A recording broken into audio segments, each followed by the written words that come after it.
Cerita novel romantis. Takdir dalam pernikahan. Bab 71. Melakukan olahraga lezat. Bunga mengangkat wajahnya dari dade bidang Dava. Menatap mata tajam bak lang itu. Dava memang jarang tersenyum tapi juga tidak bersikap dingin bak seorang mafia. Ia selalu bersikap sesuai yang dibutuhkan. Mungkin karena profesinya sebagai perwira negara.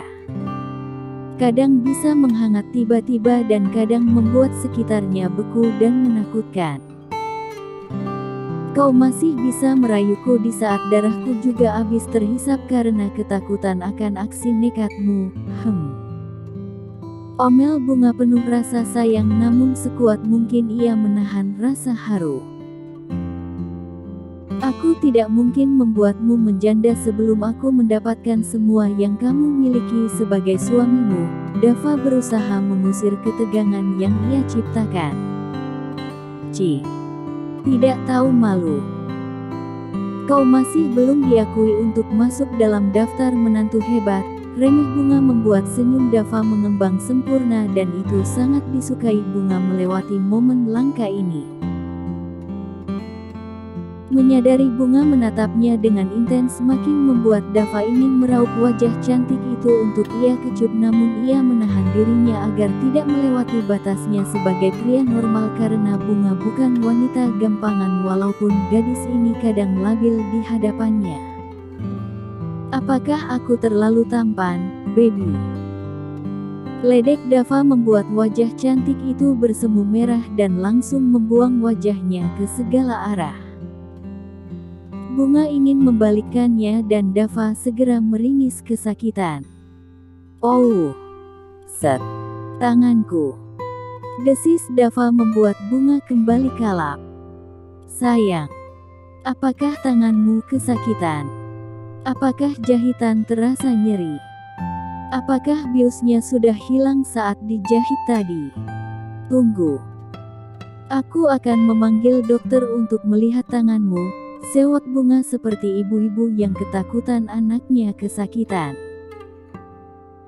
Ocehan Bunga seperti nyanyian indah di tengah malam yang beranjak larut seperti ini menjadi hiburan tersendiri bagi Dava yang menatapnya gemas. Bunga meraih tombol Nursekol yang tergeletak di samping Dava, namun tangannya langsung dicegah oleh Dava dan membawanya ke ribiernya untuk ia kecup. Bunga menegang di tempatnya berdiri merasakan kelembutan ribier Dava menyetrum jiwanya. Jangan berpindah dari hadapanku tanpa izinku. Aku tidak butuh dokter atau suster untuk memberikan obat penghilang rasa sakit karena kamu adalah obat bius itu. Jangan mengalihkan wajahmu dari pandanganku. Aku rela mati hanya untuk bisa menatap lukisan hidup di hadapanku saat ini. Tutur Dava penuh puja terdengar tulus terlahir dari sanubarinya. Tidak ada gombal di dalamnya karena pria tampan ini sudah membuktikannya beberapa jam yang lalu. Aku jadi takut padamu, Dava. Setiap bisikan kalimatmu seakan menjerat jiwa mudaku membangkitkan setiap simpul saraf bagaimana semangatmu di arena nanti. Batin Bunga yang menelan salivanya dengan gugup, namun itu yang dia inginkan. Membayangkannya saja sudah membuatnya merinding. Aku hanya menunggu lampu hijau dari ayahmu saja Bunga. Aku rela melakukan apapun untuk bisa menikahimu. Kesabaranku rasanya tidak bisa kuatasi karena pesonamu. Batin Dava membawa tangan Bunga di dadanya. Tidurlah Dava. Jangan melantur terus. Ini sudah larut malam. Aku akan menunggumu di sini. Aku tidak akan kemanapun. Bujuk Bunga menenangkan kekasih hati yang terlihat gelisah ketakutan ia pulang meninggalkan dirinya sendiri di kamar VVIP yang dikemas bak kamar hotel bintang 5. Harusnya kamu tidur di sampingku Bunga jika kita sudah sah menjadi suami istri. Semoga Allah memudahkan niat baik kita agar cepat halal di hadapannya. Amin. Dava menuruti kata-kata wanitanya karena ia memang masih ngantuk. Ia ingin menghibur Bunga agar gadis ini tidak merasa bersalah atas aksi heroiknya tadi. Bunga tidur di kursi di samping brankas Dava. Sementara tangan lembutnya itu masih dalam genggaman tangan kekar Dava yang begitu takut Bunga meninggalkannya. Nyonya Naila dan Jenika masuk ke kamar itu. Menatap sepasang muda-mudi ini yang tengah kasmaran hingga mengabaikan nyawa karena cinta yang begitu besar.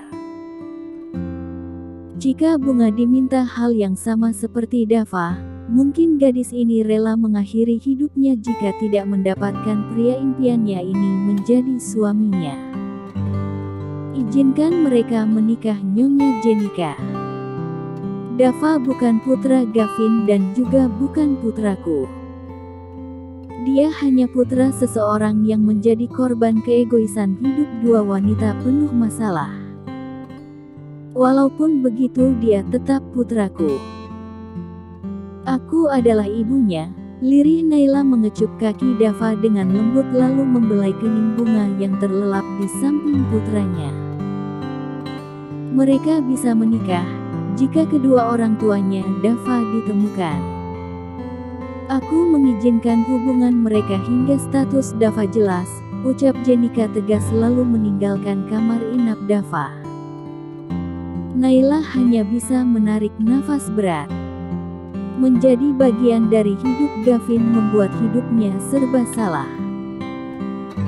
Walaupun pria itu sudah mati, tetap saja terus membawa masalah dalam hidupnya seakan ia dan putranya ikut diadili dunia karena perbuatannya Gavin walaupun mereka sudah bercerai jauh sebelum Gavin meninggal dunia. Pernikahan seyogyanya yang diinginkan Bunga bersanding di pelaminan bersama dengan saudara kembarnya harus pupus sudah.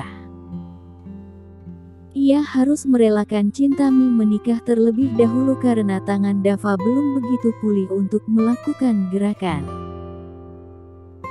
Dava juga harus ambil cuti 1 bulan untuk mengembalikan kekuatan tangannya karena kenekatannya atas nama cinta.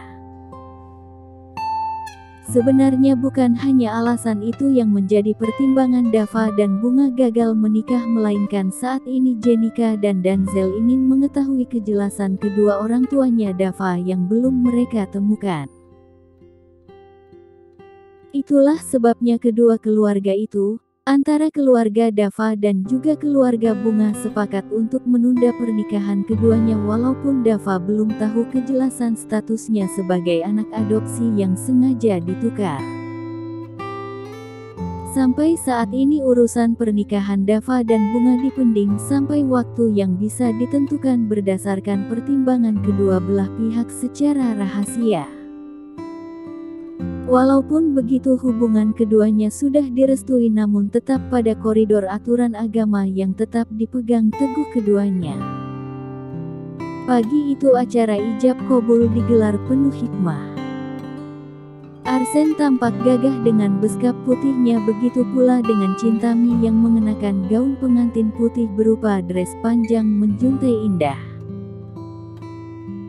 Arsen sudah meminta Chintami untuk mengenakan cadar agar hatinya tidak panas dingin saat mata para tamu tertuju pada istrinya daripada dirinya yang mungkin hanya para tamu wanita lajang yang mengagumi ketampanannya. Arsen menjabat tangan Denzel untuk mengucapkan ijab qabul. Saya terima nikah dan kawinnya Chintami binti Denzel Nixon dengan mas kawin tersebut dibayar tunai, ucap Arsen lugas. Sah. Sah. Kedua saksi yaitu Arlen dan Devan menjawab dengan kata sah untuk pernikahan pasangan pengantin itu. Bunga dan Denada yang menggandeng tangan Chintami kanan dan kiri. Saat melangkah menuju ke meja penghulu untuk menghampiri Arsen usai ijab qabul. Arsen dan Chintami saling berhadapan. Chintami mengecup punggung tangan suaminya dan Arsen membenamkan ciumannya di kening Chintami yang merasa lega telah menjadi istrinya Arsen. Keduanya kembali duduk untuk menandatangani dokumen pernikahan mereka di depan penghulu. Melihat ketiga bidadari itu, membuat para tamu tentu saja berdecak kagum. Ada yang berbisik ingin memilih salah satu putri Danzel yang belum memiliki pacar, yaitu Denada. Bahkan relasi Danzel mencari cara untuk menjodohkan Denada dengan putra-putra mereka. Sepertinya dia masih sekolah. Nanti saja kalau dia tamat SMA baru kita melamarnya, ucap salah satu istri dari relasi perusahaan Danzel yang tidak tahu kalau Denada saat ini seorang dokter muda di usianya yang sebentar lagi mencapai 17 tahun. Begitu juga Bunga yang mereka mengira baru masuk perguruan tinggi tidak terlepas dari mulut di kalangan para tamu. Dava yang ikut duduk di antara para tamu hanya bisa meremas ponselnya menahan geram karena wanitanya ikut menjadi sasaran yang ingin menjadi calon mertuanya, Bunga. Dasar. Bunga itu adalah wanitaku. Apakah aku harus memamerkan kepada kalian semua kalau dia adalah calon istriku? Batin Dava yang harus berperang dingin dengan ucapan tamu. Saat melakukan acara sungkeman mata Dava terus mengawasi gerak-gerik Bunga. La mengikuti langkah Bunga yang sedang berjalan ke arah ruangan lain di mana ada banyak makanan. Bunga memindahkan banyak kue di dalam piringnya sementara mulutnya sudah mengunyah beberapa potong kue. Makanlah yang banyak sayang. Pasti tubuhmu makin berisi di malam pengantin kita dan itu terlihat sangat seksi, tegur Dava membuat Bunga tersedak. Uhuk, uhuk, uhuk. Dava meraih gelas yang sudah berisi air putih dan membantu Bunga untuk minum karena kedua tangan gadis itu memegang ponsel dan piring kue. Pelan-pelan makannya sayang. Baru dirayu begitu saja langsung tersedak. Acuh Dava yang merasa cukup mengerjai wanitanya. Apakah kamu tidak ada kerjaan lain selain?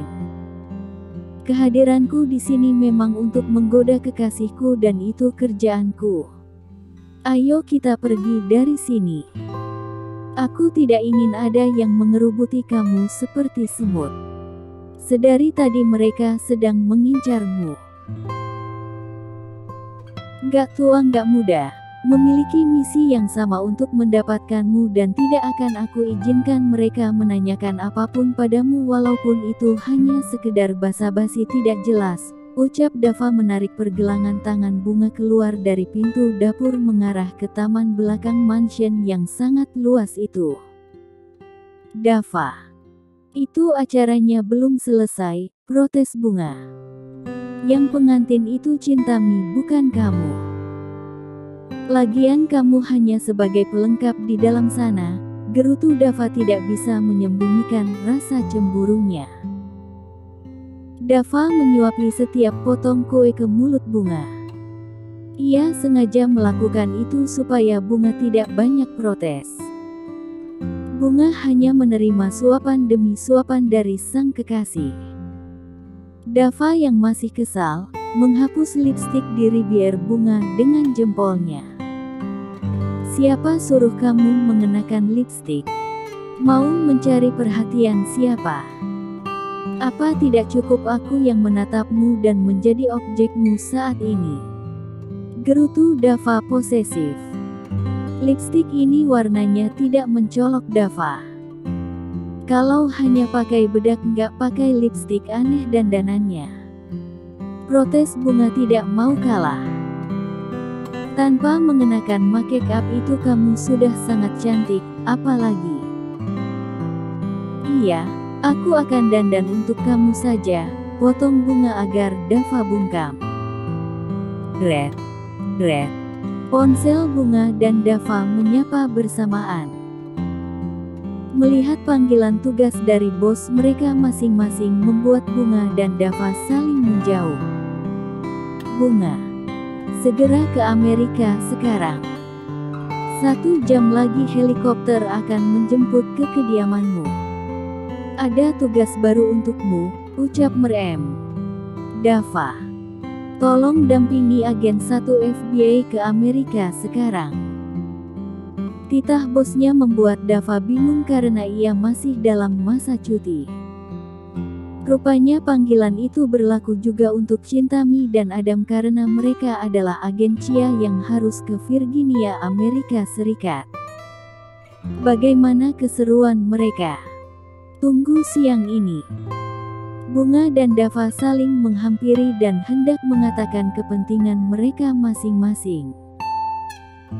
Melihat wajah Dava yang terlihat lebih mendesak, Bunga sengaja menunggu kekasihnya ini mengatakan lebih dulu apa yang disampaikan Dava padanya. Sayang, aku ada tugas penting ke Amerika, mungkin 2 hari lagi aku balik atau menunggu sampai tugasku usai. Aku harus ke bandara sekarang, ucap Dava seraya menggenggam kedua tangan Bunga. Baik. Kabari aku kalau sudah tiba di Amerika, basa-basi Bunga untuk menutupi identitasnya agar Dava tidak mengetahui tugasnya itu adalah mengawal kekasihnya. Dava berjalan setengah berlari sambil melepaskan dasinya menuju mobilnya. Ia segera berangkat ke bandara. Baru 10 menit Dava pergi, helikopter milik Ri1 sudah menjemput Bunga. Beruntunglah landasan pacu di mansion kakek berada di belakang jauh dari letak mansion dan agak tertutup dengan pepohonan hingga tidak terlihat oleh para tamu. Bunga sudah pamit kepada kedua orang tuanya. Dan seperti biasa Jenika membekali putrinya dengan persenjataan teknologi canggih ciptaannya karena ia masih bekerja untuk FBI sebagai agen 2. Kebetulan Bunga yang terpilih menjadi agen 1 atas rekomendasi Komandan FBI dan merem. Jadi, mudah bagi Jenika menjelaskan cara kerja alat-alat hebat itu. Bunga sudah menggunakan pakaian syari lengkap dengan cadarnya. Ia menaiki helikopter itu yang langsung membawa dirinya ke bandara. Setibanya di bandara, Bunga berbincang sebentar dengan Komandan Angkatan Udara itu. Maaf agen 1. Kita tunggu pengawal yang akan mengantar Anda ke Amerika. Sebentar lagi dia tiba, ucap Komandan Baratayuda. Siap Pak. Ucap Bunga yang sudah tahu kalau pengawalnya itu adalah kekasihnya sendiri. Geli juga sih bisa berduaan lagi dengan Dava tapi pura-pura tidak saling kenal, batin Bunga yang ngekek sendiri dalam hatinya. 10 menit kemudian Dava sudah datang dengan motornya. Ia segera berlari menghampiri Bunga yang sedang memberikan laporan kepada komandan untuk tugasnya ke Amerika. Begitu pula Dava yang ikut melapor menjalankan tugasnya untuk mengawal agen 1 FBI yang tidak lain kekasih hati. Jika hari ini keduanya jadi menikah, mungkin rasanya beda saat menjalankan tugas negara. Silahkan Nona.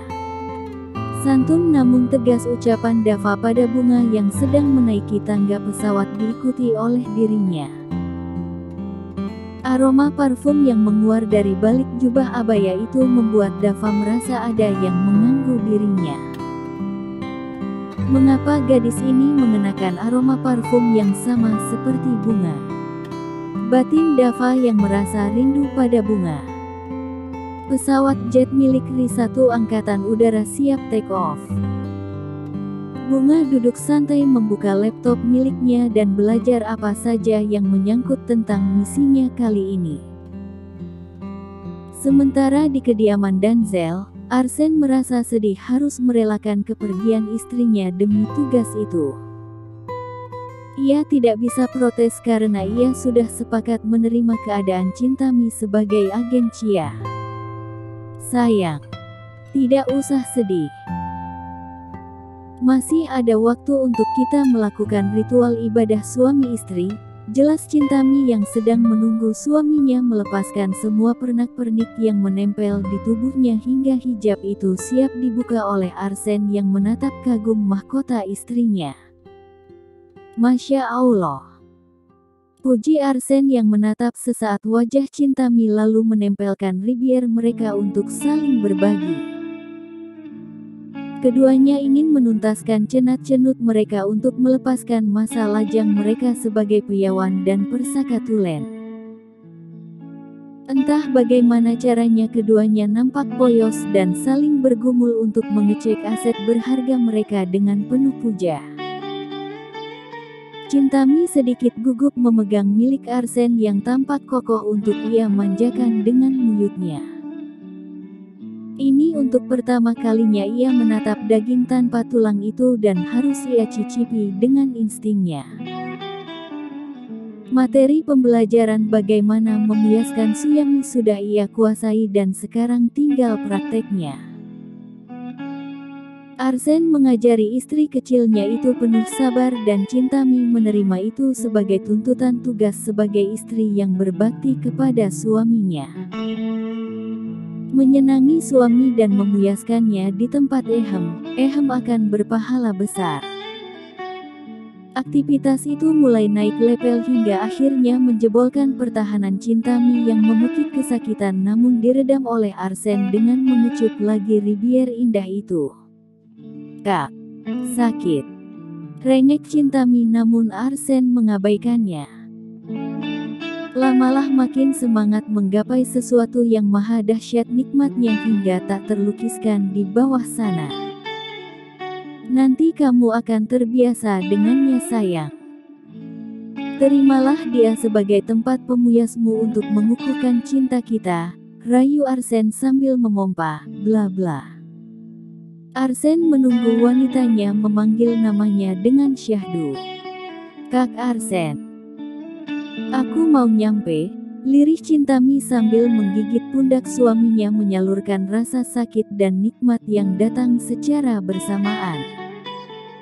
Kita lepaskan bersama, sayang. Desis Arsen dan diangguki Chintami dengan wajah kuyup. Keduanya saling menatap dengan wajah lemah penuh kebahagiaan. Saat mendaki puncak itu, keduanya dapatkan hingga kompak memekik merasakan kelezatan itu membuyarkan ketegangan di antara mereka. Keduanya tersenyum lalu berdekapan dengan Arsen melepaskan asetnya perlahan dari tempe sang istri. Senyum bangga menghiasi wajahnya tak kalah mendapati harta yang paling berharga itu dengan dicap dengan stempel warna merah. Rasa lelah itu baru saja reda, namun tiba-tiba bunyi panggilan tugas dari ponsel Chintami membuat Chintami meminta izin pada Arsen yang mengangguk pasrah. Sayang, helikopter sudah datang menjemputku. Aku harus berangkat, ucap Chintami dan keduanya kembali berkecupan. Kita mandi sama-sama lalu sholat Isya berjamaah. Setelah itu kamu boleh berangkat sayang. Pinta Arsen penuh wibawa membuat cinta tak mampu bergeming. Ridho suami ridho Allah. Itu yang ada dalam pikiran cinta. Adam yang masih di bawah kepengurusan sang momi. Nampak gagah saat menerima wejangan dari Jenika dan Denzel. Ketampanan yang diwarisi sang ayah yang tercetak jelas di hadapan Jenika saat ini seakan berhadapan dengan suaminya ketika masih muda dulu. Ingat sayang, jangan ceroboh. Ini adalah tugas kelima kamu.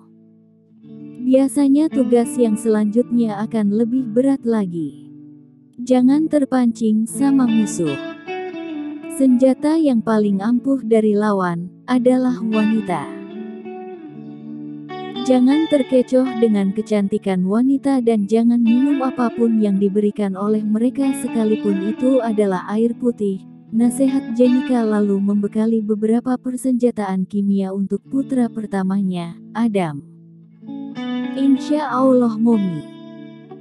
Doakan Adam agar bisa menyelesaikan misi ini, ucap Adam lalu memeluk Jenika. Momi yakin kamu bisa. Sayang karena Dedi kamu sudah melatihmu banyak hal.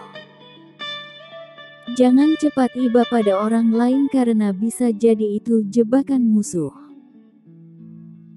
Tetap menggunakan penghubungmu dan arloji ini sudah banyak menyimpan data para penjahat yang bisa terbaca olehmu, pesan Jenika untuk terakhir kalinya. Ingat Allah saat kamu dalam keadaan tersudut dan tetap menunaikan sholat fardu sekalipun tubuhmu tak bisa tegak berdiri maupun duduk. Jika kamu mati, Allah sudah menjanjikan surga untukmu. Jika misi yang bertentangan dengan keyakinanmu, tinggalkan itu dan tolak dengan tegas, nasihat Denzel. Insya Allah, Dedi. Adam mendekap ayahnya sambil menahan rasa haru yang mendalam. Cintami sudah turun dengan pakaian syar'i lengkap dengan cadarnya sebagai bagian dari penyamaran. Arsen menitipkan istrinya pada adik iparnya itu. Jaga dia untukku Adam karena kalian satu misi. Pinta Arsen dengan berat hati. Cintami mengecup tangan dan pipi Denzel dan Jenika.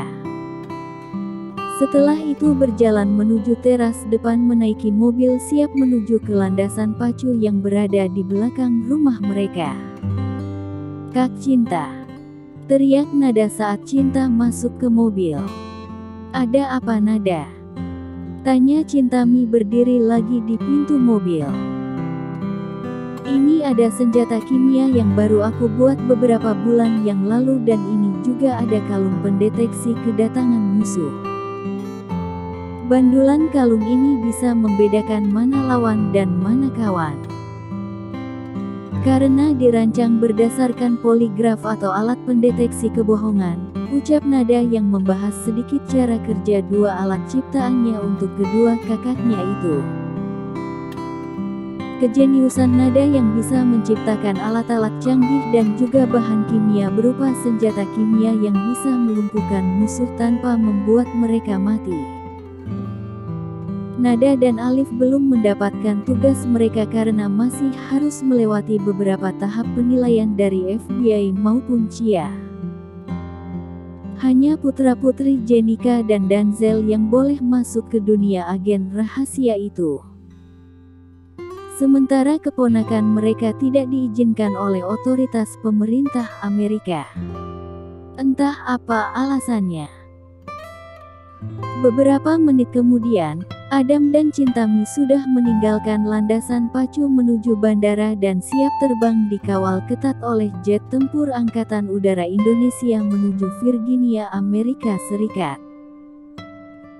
Di dalam pesawat sana, Bunga dan Dava seperti orang bodoh yang saling kirim chatting padahal duduk berhadapan.